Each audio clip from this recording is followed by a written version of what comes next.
Tes, tes. Halo, apa kabar? Bertemu lagi ya dengan kami di channel podcast Vet Notes. Simak podcast kami di YouTube dan juga di Spotify. Jangan lupa ya, ikuti kami terus untuk info-info seputar kesehatan hewan, terutama hewan kesayangan. Jangan sampai ketinggalan info-info dari kami, karena info-info di podcast kami ini bisa jadi penting untuk rekan-rekan pet owners sekalian. Oke, di konten kali ini enaknya kami mau ngomongin tentang nutrisi yang bagus dan berkualitas, maka hewan kesayangan pun menjadi sehat dan berkualitas. Nah, ada yang mendasari kami mengangkat tema ini. Ada yang tahu nggak? Ya, yang mendasari kami mengangkat tema ini adalah seringnya pet owners, sebagian pet owners, terutama yang baru memelihara hewan kesayangan seperti anjing dan kucing. Mereka itu sering menanyakan seperti ini, menanyakan mengenai kondisi kulit dan rambut hewan kesayangan saya yang notabene memiliki turunan ras rambut panjang dan lebat, kok tidak bagus, kok tidak seperti yang lainnya. Nah, ketika kami tanyakan makanannya apa, jawaban mereka adalah eng-ing-eng, makanan yang sangat-sangat kurang berkualitas atau kualitasnya dipertanyakan, komposisi nutrisinya juga dipertanyakan, yaitu makanan atau cat food atau dog food yang sangat-sangat murah, bahkan mungkin sekilonya bisa di bawah 20.000, atau mereka memberikan makanan berupa misalnya untuk kucing dan mereka punya kucing yang turunan Persia, mereka memberikan makanan nasi dicampur tempe atau nasi dicampur ikan, baik ikan rebus atau ikan goreng. Oke, lanjut ya. Oke, dalam hidupnya makhluk hidup membutuhkan makan. Semua makhluk hidup pasti membutuhkan makan. Karena hewan kesayangan termasuk makhluk hidup, maka mereka pun butuh makan.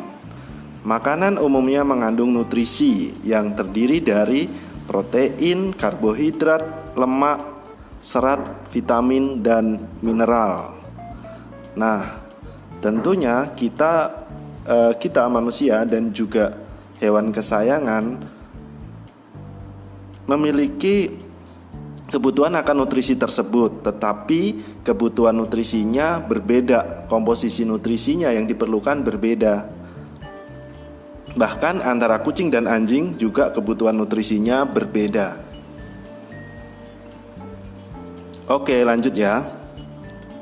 Kita bicara mengenai nutrisi dasar pada kucing dan anjing. Kucing berbeda dari anjing, baik dari genetiknya, baik dari fisiknya, baik dari organ tubuhnya. Dari nutrisinya pun pasti juga berbeda. Kucing merupakan karnivora sejati. Diingat ya, kucing adalah karnivora sejati, sehingga di dalam hidupnya kucing membutuhkan protein dalam jumlah besar, atau bisa dibilang makanan utama kucing adalah protein. Sedangkan anjing adalah omnivora, sehingga anjing bisa menerima karbohidrat dari apapun, dari nasi, dan tidak muncul masalah ketika mereka makan nasi. Oke, lanjut. Kemudian setiap kondisi kehidupan hewan juga membutuhkan nutrisi yang berbeda-beda. Kitten atau puppies membutuhkan nutrisi yang berbeda dari hewan remaja dan dewasa, dan juga sebaliknya. Lalu hewan tua juga, misalnya kucing di atas 7 tahun, tentu memiliki kebutuhan atau membutuhkan nutrisi yang sangat berbeda dari masa dewasanya atau masa kittennya. Nah, ini jika dibolak-balik maka akan menimbulkan masalah kesehatan di hewan kesayangan dan bahkan bisa berujung kematian. Loh, kok bisa begini ya? Misal kitten atau puppies tentunya membutuhkan makanan dengan kandungan protein yang sangat tinggi untuk pertumbuhan badannya. Nah, hewan tua tidak begitu membutuhkan protein setinggi kitten atau puppies. Nah, ketika hewan tua tersebut di atas 7 tahun ya, di atas 7 tahun atau di atas 8 tahun, kita berikan makanan yang khusus untuk kitten, ya sama aja kita membunuh mereka. Karena protein yang terlalu tinggi menjadi beban bagi organ hewan tua. Oke, kemudian hewan dengan kondisi penyakit tertentu juga membutuhkan nutrisi yang berbeda dari hewan sehat. Misalnya, kucing yang terdiagnosa kena penyakit ginjal, maka si kucing tersebut harus makan dengan nutrisi tertentu yang tidak memperberat kerja ginjal. Penyakit lainnya pun prinsipnya juga begitu. Jika hewan sakit yang membutuhkan nutrisi khusus, kemudian dengan santainya kita sebagai pet owner tetap memberikan makanan biasa, bahkan yang murahan, maka secara langsung, secara perlahan-lahan kita membunuh hewan kesayangan kita. Kemudian ini yang menjadi prinsip pemberian nutrisi ya, mohon diperhatikan.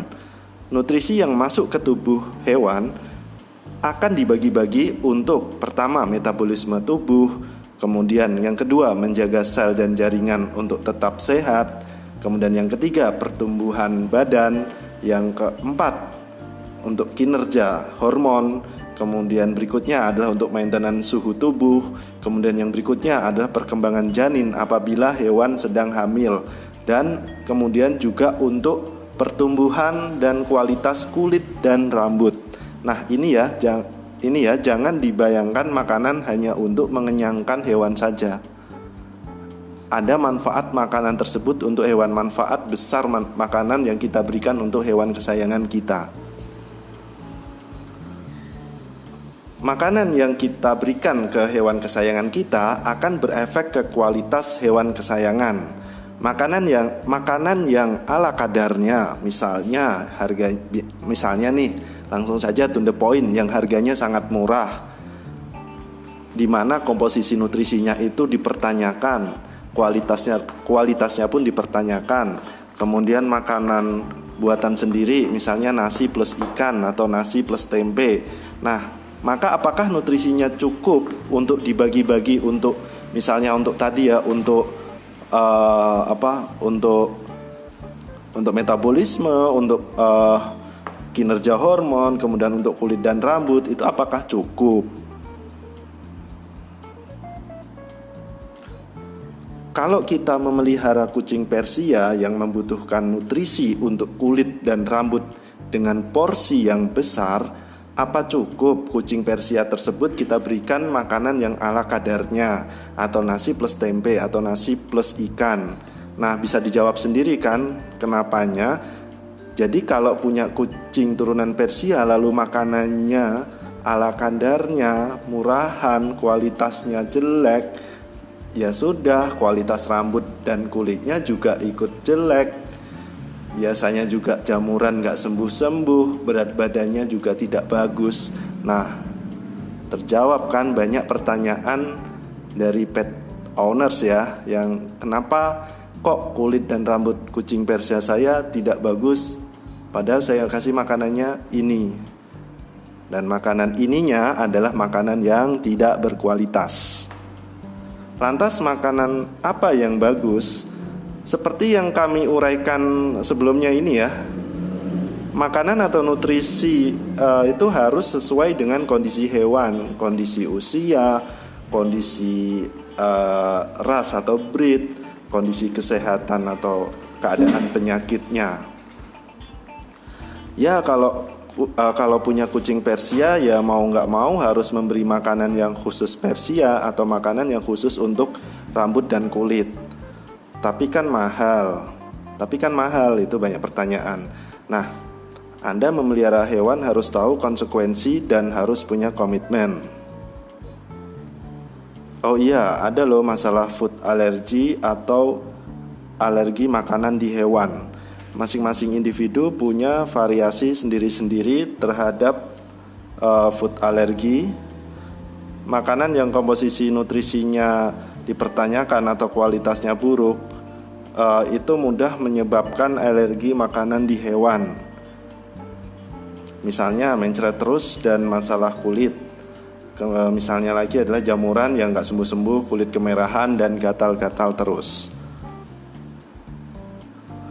Nah, setelah mendengar podcast ini, diharapkan rekan-rekan pet owners lebih bijak kepada hewan kesayangannya. Jangan karena makanan yang Anda berikan kualitasnya buruk, lalu hewan Anda kena masalah kulit yang berlarut-larut, tidak sembuh-sembuh, kemudian Anda menyalahkan dokternya. Padahal sudah diterapi, bahkan disarankan untuk ganti makanan yang berkualitas, tapi Anda tetap ngeyel. Oke, itu ya podcast dari kami. Mohon maaf jika ada kata yang menyinggung. Jika agak sarkas, ya percayalah kami peduli kesehatan dan kesejahteraan hewan kesayangan Anda. Oke, sekian dan terima kasih.